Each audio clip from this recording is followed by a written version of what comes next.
बिस्मिल्लाहिर्रहमानिर्रहीम।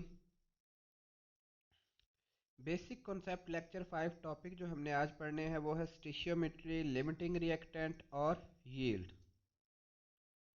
सबसे पहले stoichiometry, the branch of chemistry which deals with the study of relationship between quantities of reactants and product as given by balanced chemical equation is called स्टिशियोमेट्री।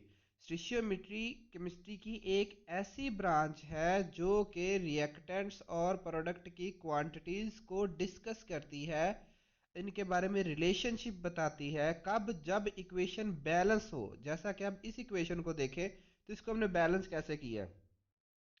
अब हमने hydrogen और oxygen को मिलाया और water बन गया। अब यहाँ पर आप वाटर में देखें कि टोटल H2O इसका फार्मूला होता है, 2 हाइड्रोजन और 1 ऑक्सीजन एटम है। लेकिन इस तरफ देखें तो 2 हाइड्रोजन और 2 ही ऑक्सीजन के एटम्स हैं। अब यहाँ पर स्टिशियोमेट्री कैसे अप्लाई होगी? अगर ये इक्वेशन बैलेंस नहीं है तो इस पर स्टिशियोमेट्री अप्लाई नहीं होगी। क्यों? क्योंकि स्टिशियोमेट्री ने इसका जो बेसिक डेफिनेशन में ही इसका क्या लेकर रूल है कि इक्वेशन मस्ट बी बैलेंस्ड। तो इस इक्वेशन को हमने पहले बैलेंस किया, इधर भी हमने 2 लगाया। जब हमने इधर 2 लगाया तो 2 ऑक्सीजन तो हो गए लेकिन हाइड्रोजन 4 हो गए, और इस वजह से इसको बैलेंस करने के लिए हमने क्या किया, यहाँ पर भी 2 लगा दिया। अब ये एक बैलेंस्ड केमिकल इक्वेशन है।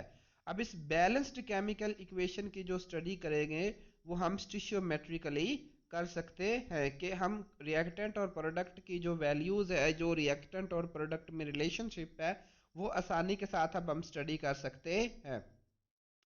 अब इसी तरह the amount of any reactant और product as given by balanced chemical equation is called stoichiometric amount.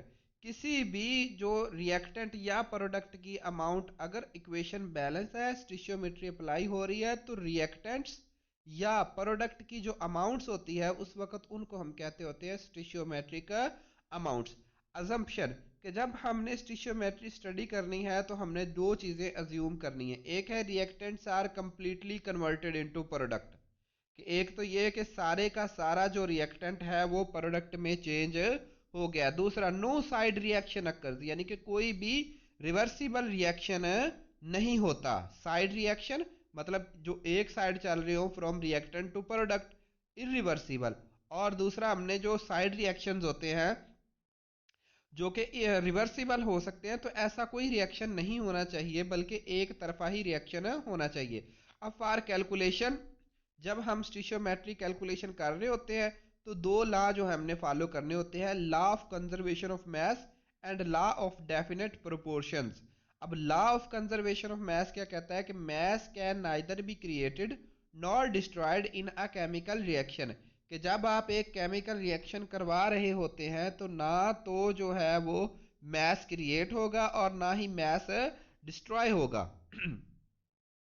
इसी तरह लॉ ऑफ डेफिनेट प्रोपोर्शन क्या कहता है, pure chemical always contain the same element combined in the same ratio by weight, कि जब भी आप कोई प्योर एलिमेंट लेते हैं तो उसमें जो कंबाइंड रेशो होती है एलिमेंट की वो बिल्कुल सेम होती है जब भी आप कोई प्योर केमिकल लेते हैं। जैसा कि एग्जांपल में देखें तो वाटर है, अगर हमने वाटर प्योर फॉर्म में ले लिया है तो इसमें हाइड्रोजन और ऑक्सीजन की जो रेशो होगी 2:16 या 1:18 बाय वेट, यानी कि 2 ग्राम इसमें हाइड्रोजन है और 16 ग्राम जो है वो इसमें ऑक्सीजन है, या 1 ग्राम ऑक्सीजन है और 1 ग्राम हाइड्रोजन है और 8 ग्राम जो है इसमें ऑक्सीजन है। तो ये जो रेशो है ये बाय वेट है, ये हमेशा सेम रहेगी, नो मैटर हम वाटर कहाँ से लेते हैं। बस ये है कि प्योर केमिकल होना चाहिए। अगर वाटर प्योर हालत में है तो चाहे हम वर्ल्ड पूरी दुनिया में जहां से भी लेंगे तो इनमें जो वेट रेशो होगी वो 1:8 या 2:16 ही होगी। अब स्टिशियोमेट्रिक रिलेशनशिप, तीन रिलेशनशिप होते हैं जैसा कि mass mass relationship. If mass of one substance is given then we can calculate mass of other substance. अगर हमारे पास एक सब्सटेंस का मास दिया गया हो रिएक्टेंट्स में से या प्रोडक्ट्स में से, जो एक रिएक्टेंट का जो है हमारे पास मास हो, तो हम दूसरे रिएक्टेंट का मास जो है वो मालूम कर सकते हैं कि इसका कितना रिएक्शन में कंज्यूम हुआ, यानी कि हमारे पास एक सब्सटेंस का मास है तो हम दूसरे का मालूम कर सकते हैं। इसी तरह मास मोल रिलेशनशिप पे हमने क्या पढ़ना है कि अगर हमारे पास एक स्पीशी का जो है वो मास दिया गया है तो हम दूसरी स्पीशी का जो है वो मोल मालूम कर सकते हैं। इसी तरह मास वॉल्यूम में हमने क्या करना है कि अगर हमारे पास मास एक सब्सटेंस का दिया गया है तो हम वॉल्यूम जो है वो दूसरे सब्सटेंस का मालूम कर सकते हैं। अब आ जाता है लिमिटिंग रिएक्टेंट। लिमिटिंग रिएक्टेंट क्या होता है? A reactant that control the amount of product formed in a chemical reaction by consuming earlier. ऐसा रिएक्टेंट जो किसी रिएक्शन में पहले खर्च हो जाता है और अमाउंट ऑफ प्रोडक्ट उसकी वजह से जो है वो रुक जाती है, तो उसको हम कहते होते हैं लिमिटिंग रिएक्टेंट। पहली इसकी एग्जांपल में देखें तो burning of coal occur in excess of oxygen.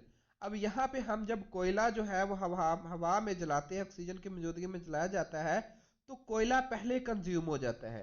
तो in this reaction coal is limiting reactant, यानी कि जब कोई रिएक्शन आप करवा रहे हो, जो रिएक्टेंट पहले कंज्यूम हो जाएगा उसको आपने कह देना है कि ये एक लिमिटिंग रिएक्टेंट है। इसी तरह rusting of iron in the presence of air, कि लोहे को जंग लगना। अब लोहे को जंग कब तक लगता रहेगा? जब तक वो हवा में मौजूद है और जब तक लोहे की क्वांटिटीज भी मौजूद है। अगर लोहा जो है वो सारे के सारे लोहे को जंग लग जाता है तो फिर मजीद जो है वो क्या कहते हैं रिएक्शन नहीं होगा। तो इस एग्जाम्पल में जो आयरन है वो लिमिटिंग रिएक्टेंट है। अब आइडेंटिफिकेशन ऑफ लिमिटिंग रिएक्टेंट, क्या आप आइडेंटिफाई किस तरह से जो है वो एक लिमिटिंग रिएक्टेंट को कर सकते हैं? पहला आपने क्या काम करना है, number of mole of each reactant is calculated. आपने नंबर ऑफ मोल, जितने भी आपके पास रिएक्टेंट है उनके नंबर ऑफ मोल्स कैलकुलेट करने हैं from the given message of the reactants. जो रिएक्टेंट के मैसेज दिए गए उनमें से आपने number of moles her reactant के मालूम करने हैं। दूसरा, using balance chemical equation calculate amount of product formed from each reactant. अब बैलेंस केमिकल इक्वेशन को यूज करते हुए आपने देखना है, फर्ज करें हमारे पास दो रिएक्टेंट है, एक रिएक्टेंट ए है और एक रिएक्टेंट बी है। पहले आपने number of mole of reactant A के फाइंड करने हैं, फिर number of moles of reactant B के फाइंड करने हैं। फिर आपने चेक करना है कि भाई ए की वजह से कितना रिएक्शन हो रहा है और बी की वजह से कितना रिएक्शन हो रहा है। जब आपने ये दोनों वैल्यूज मालूम कर लेनी है, उनकी जो है वो इक्वेशन से अमाउंट ऑफ प्रोडक्ट भी कैलकुलेट कर लेनी है, तो identify the reactant which give least amount of product, it is a limiting reactant. फिर आपने क्या करना है, फिर आपने आइडेंटिफाई करना है कि क्या ए ने जो है वो कम प्रोडक्ट दिया है या बी की वजह से कम प्रोडक्ट जो है वो कैलकुलेट हो रहा है, बन रहा है।